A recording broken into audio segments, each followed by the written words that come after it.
Assalamualaikum warahmatullahi wabarakatuh. Selamat berjumpa kembali dengan saya, Suprihatin. Semoga pada kesempatan hari ini kalian dalam keadaan sehat walafiat. Pada kesempatan kali ini, kita akan membahas konsep pola bilangan, barisan aritmatika atau barisan geometri dalam kehidupan sehari-hari. Dalam sub pokok bahasan pertumbuhan dan peluruhan dengan kompetensi dasar menggunakan pola barisan aritmatika atau geometri untuk menyajikan dan menyelesaikan masalah kontekstual termasuk pertumbuhan, peluruhan, bunga majemuk, dan anuitas. Adapun tujuan pembelajaran kita kali ini adalah setelah mempelajari materi ini diharapkan siswa dapat 1. Menentukan rumus pertumbuhan. 2. Menggunakan rumus pertumbuhan untuk menyelesaikan masalah sehari-hari. 3. Menentukan rumus peluruhan. 4. Menggunakan rumus peluruhan untuk menyelesaikan masalah sehari-hari. 1.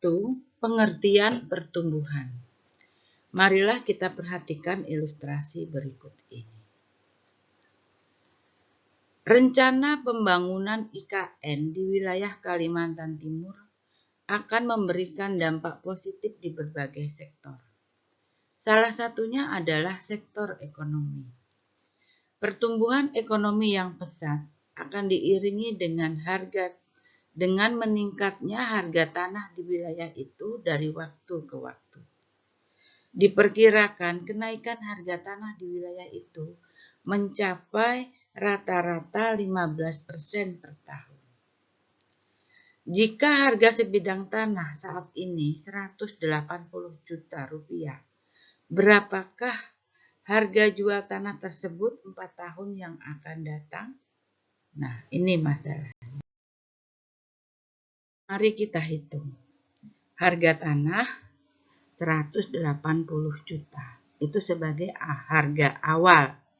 Dan rata-rata persentase kenaikan harga per tahun sama dengan 15% atau sama dengan 0,15. Berarti harga jual setelah 1 tahun dinyatakan dalam H1 sama dengan 180 juta ditambah persentasenya ini 0,15 dikali 180 juta menghasilkan 207 juta.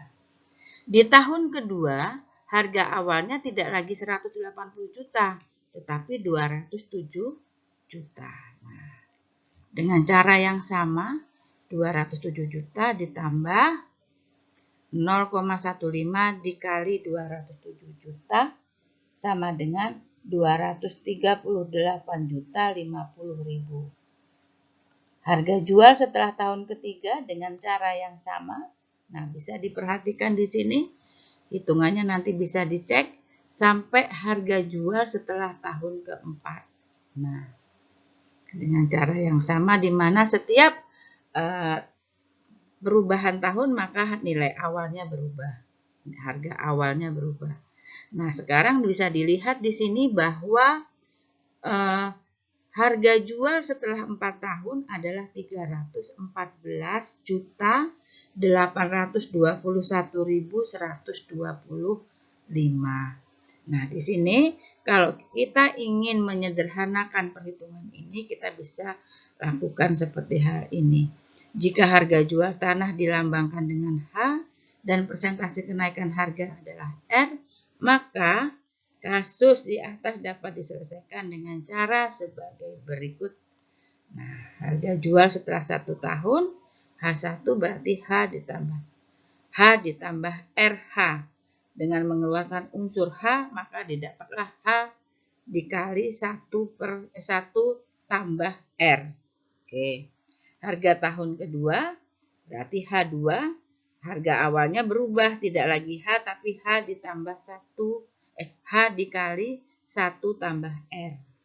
Ditambah lagi R dikali H kali 1 tambah R. Dan seterusnya ketika disederhanakan dengan mengeluarkan H-nya, maka yang terjadi menjadi H kali 1 tambah R kali 1 tambah R.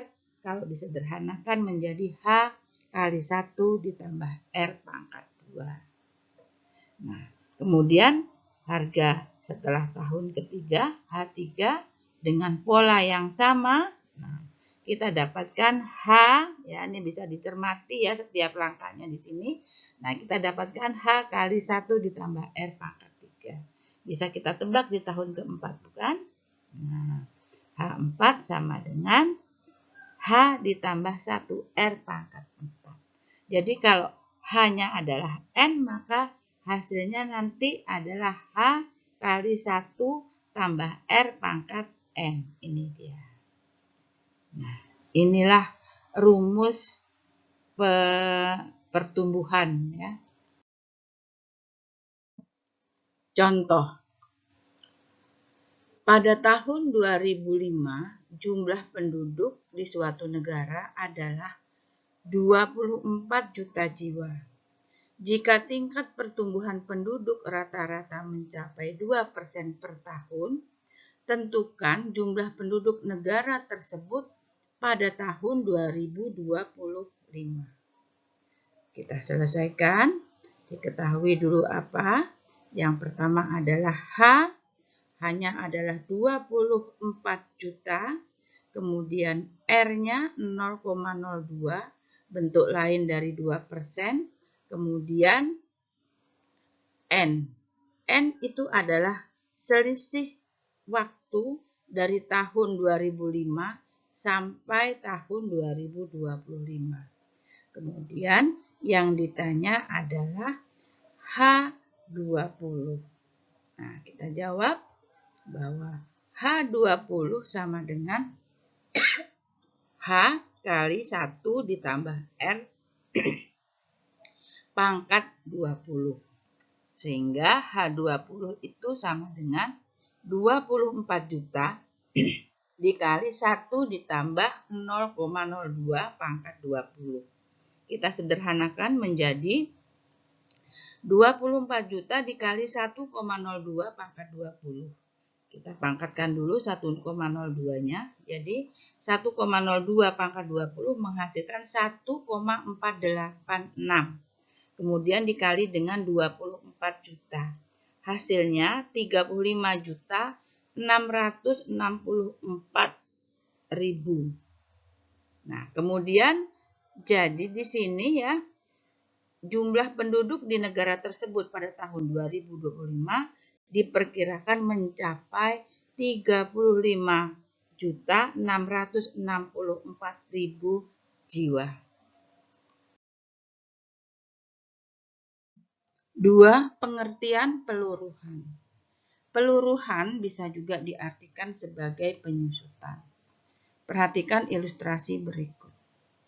Sebuah sepeda motor dibeli seharga 60 juta rupiah.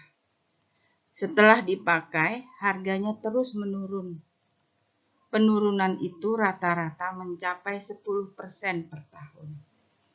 Setelah 3 tahun, sepeda motor akan dijual kembali.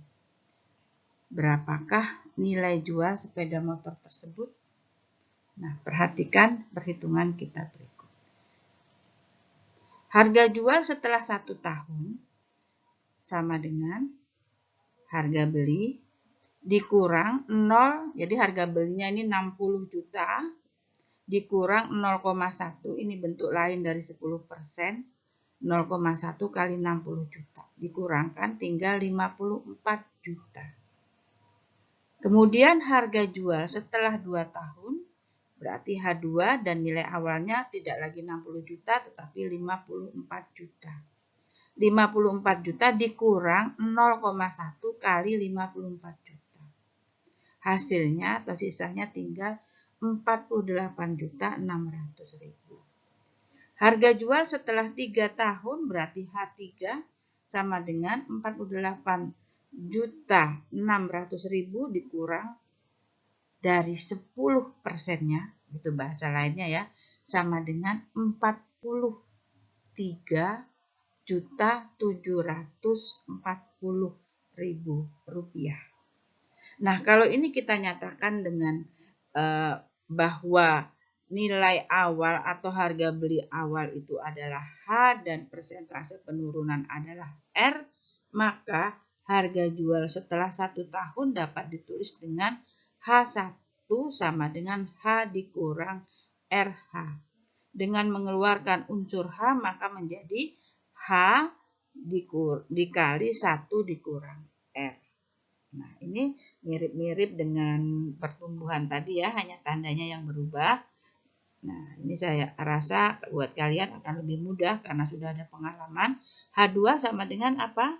Nah, nilai awalnya tidak lagi H tapi adalah H kali 1 dikurang R dikurang R kali H kali 1 kurang R.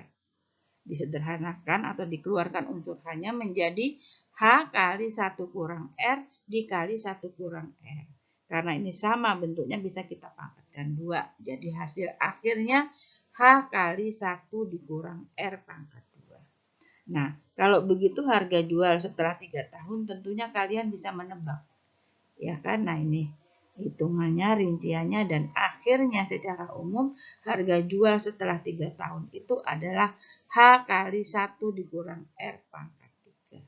Nah, dari sini kita bisa mengambil rumusnya, mengambil formulasinya bahwa harga jual setelah N tahun adalah HN sama dengan H kali 1 dikurang R pangkat N. Contoh soal.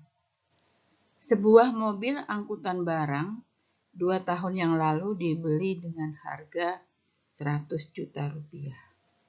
Ketika dijual kembali, saat ini hanya laku dengan harga 72.250.000. Berapakah nilai persentase penyusutannya per tahun? Jadi kita buat penyelesaian. Kita ketahui apa saja dulu kita data, yaitu H atau nilai awal, harga awal 100 juta, kemudian N karena 2 tahun dan yang diminta ada persentase penyusutan per tahun berarti N-nya 2, kemudian H2 atau H harga jual setelah 2 tahun yaitu 72.250.000. Kemudian ditanyakan adalah R. Jawabnya kita tulis dulu rumusnya bahwa H2 sama dengan H dikali 1 dikurang R pangkat 2. Nah, mari kita substitusikan bahwa H2-nya, nah ini sudah tidak dalam bentuk rupiah ya, kita tinggalkan dulu rupiahnya. Jadi menjadi 72.250.000 sama dengan 100 juta dikali 1 dikurang R pangkat 2. Nah, jadi langkah pertamanya setelah ini, kita ke sana dulu ya. Nah, 72.250 dibagi dengan 100.000 sama dengan 1 dikurang R pangkat 2. Nah, hasil pembagiannya berapa? 0,7225 sama dengan 1 dikurang R pangkat 2. Nah, sekarang karena di ruas kanan ini ada pangkat 2, maka agar pangkat 2-nya ini menjadi pangkat 1 berarti kita akarkan. Kalau ruas kanan kita akarkan, ruas kiri juga kita akarkan. Buat akar 2. Akar pangkat 2. Akar pangkat 2 dari 0,7225 sama dengan akar pangkat 2 dari 1 dikurang R pangkat 2. Nah, kemudian akar dari 0,7225 itu adalah 0,85 Sedangkan akar dari 1 dikurang R pangkat 2 adalah 1 kurang R. Nah, selanjutnya R kita bawa ke kanan. R sama dengan 1 dikurang 0,85. R sama dengan 0,15. Nah, 0,15 ini kalau dinyatakan dalam persen berarti 15/100 atau 15%. Jadi persentase penyusutan harga 15% per tahun. Demikian tadi materi sudah saya sampaikan. Semoga dapat dimengerti. Dan sebelum kita akhiri, marilah kita membuat kesimpulan bersama-sama. Kesimpulan yang pertama mengenai pertumbuhan. Jadi yang dimaksud dengan pertumbuhan adalah kenaikan jumlah nilai suatu objek dari jumlah nilai sebelumnya secara teratur di setiap periodenya. Contoh fenomena yang termasuk dalam pertumbuhan diantaranya pertambahan penduduk, bunga majemuk di bank, kenaikan harga barang, dan lain-lain. Kemudian yang kedua, yang dimaksudkan dengan peluruhan adalah penurunan jumlah atau nilai suatu objek dari jumlah atau nilai sebelumnya secara teratur di setiap periodenya. Contoh fenomena yang tergolong peluruhan diantaranya penurunan harga barang, peluruhan zat radioaktif, penurunan jumlah mikroorganisme dalam tubuh akibat intervensi obat-obatan, dan lain-lain. Nah, inilah kesimpulan yang bisa kita buat. Semoga bisa dipahami dan saya akhiri sampai di sini. Assalamualaikum warahmatullahi wabarakatuh.